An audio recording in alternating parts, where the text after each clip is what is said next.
To the program. With me now is the independent member for Curtin, Chaney. Thanks for your time. When you look at the voice to Parliament, the debate around the legislation now in the lower house, would you be open to a compromise, say some further changing to the wording to try and bring on board constitutional conservatives like Julian Leeser and other Liberals? Look, I think that a lot of compromise has already happened in the wording, and the wording was developed in consultation with constitutional conservatives.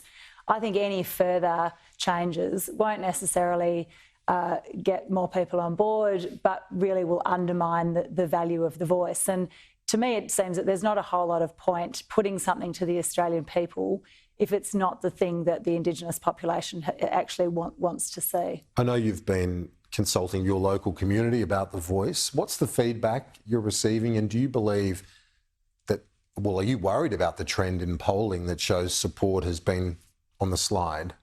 Of course I'm concerned, but I think we've still got a lot of runway. There's still 6 months to go. I had an event last week in my electorate and we had a panel, we had a lot of questions from the audience, and by and large, people were just really happy to get some information and have their questions answered. And people came up afterwards and said, I feel really relieved and really comfortable with it now that I've heard more. So I think the facts will be shared more over the next 6 months, and we will actually get to a yes vote. And your argument is that essentially the voice is a commitment to keep listening, is the way that you put it. That's right, that's right.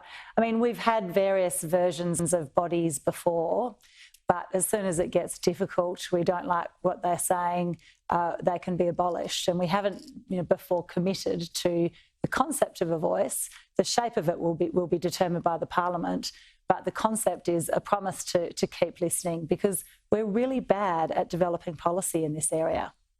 Well, I think most people would agree with that assessment. We're certainly got a lot of work to do. And I think that, because we are so bad at this, when you're bad at something, you get advice.